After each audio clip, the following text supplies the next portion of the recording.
तो जिस क्रूर मुगल शासक के लिए देश में यह आम भावना है कि वो हिंदुओं पर जुल्म ढाता था, जिसके बारे में इतिहास में ये साफ साफ दर्ज है कि उसके आदेश पर सैकड़ों मंदिर तोड़े गए, काशी विश्वनाथ जैसे मंदिर को नुकसान पहुंचाया गया, बड़े पैमाने पर हिंदुओं का धर्मांतरण कराया गया, हिंदुओं के धार्मिक स्थानों पर टैक्स लगा दिया गया, हिंदू रीति रिवाज और त्योहारों पर प्रतिबंध लगा दिया गया, अपने ही भाई दारा शिकोह को मार दिया, अपने पिता शाहजहां को किले में कैद किया, आखिरी समय में पीने के लिए पानी तक नहीं दिया।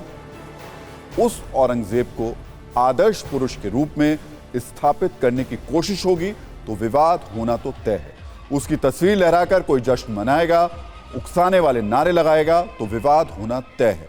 रविवार को AIMIM के जिलाध्यक्ष सरफराज जहांगीरदार औरंगजेब की तस्वीर को कंधे पर लेकर डांस कर रहे थे। उनके विरोधी ये पूछ रहे हैं कि औरंगजेब की फोटो लहराकर किस बात का जश्न मनाया गया, औरंगजेब ने ऐसा कौन सा सराहनीय काम किया। वैसे तो देश में हर छोटी बड़ी घटना पर AIMIM के अध्यक्ष असदुद्दीन ओवैसी बोलते हैं और दूसरी पार्टियों के नेताओं से तीखे सवाल करते हैं, लेकिन क्या उन्होंने अपने जिलाध्यक्ष सरफराज जहांगीरदार से पूछा कि औरंगजेब के लिए उनका दिल इतना क्यों धड़कता है? इस तरह माहौल खराब करने की कोशिश क्यों हो रही है? खुद को देश के माहौल के एकमात्र ठेकेदार समझने वाले कोई प्रतिक्रिया क्यों नहीं दे रहे? वैसे औरंगजेब के पोस्टर के साथ AIMIM के जिलाध्यक्ष के डांस से असदुद्दीन ओवैसी के चुप्पी के पीछे एक छोटा सा इतिहास है जो जूनियर ओवैसी और उनके भाई अकबरुद्दीन ओवैसी ने बनाया है। 2022 में अकबरुद्दीन ओवैसी औरंगजेब से अपना लगाव छिपा नहीं पाए थे और उसकी कब्र पर फूल चढ़ाने पहुंच गए थे। उस समय इस पर काफी विवाद हुआ था। बीजेपी ने अकबरुद्दीन ओवैसी पर देशद्रोह का मामला दर्ज करने की मांग की थी।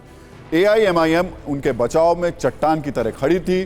तो समझ लीजिए कि जब पार्टी के सुप्रीम लीडर का भाई ही क्रूर मुगल शासक औरंगजेब को इतना पसंद करे तो पार्टी का जिलाध्यक्ष उसके पोस्टर के साथ डांस तो करता नजर आ ही सकता है।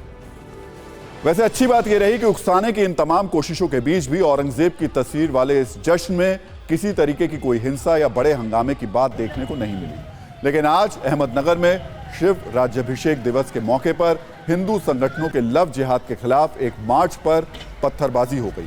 दावा है कि अहमदनगर के संगमर में आज सुबह एक मार्च निकाला गया। मार्च में शामिल लोग जब वापस लौट रहे थे तभी उन पर पत्थरबाजी शुरू हो गई। पत्थर दोनों तरफ से फेंके गए, इसमें कई लोग घायल भी हुए। सड़क पर चलने वाले वाहनों पर भी पत्थरबाजी की गई, जिससे कई कारें क्षतिग्रस्त हो गईं। कल की घटना से गुस्साए लोगों ने संगमनेर में अकोले, राहाता समेत कई गांवों को बंद कर रखा है। 60 से ज्यादा गांव के लोगों ने इस बंद का समर्थन किया। अब इलाके में तनाव है, भारी पुलिस बल की तैनाती की जा चुकी है। दावा है कि सब कंट्रोल में है। एक बार वहां की तस्वीरें देखिए और हालात को समझिए।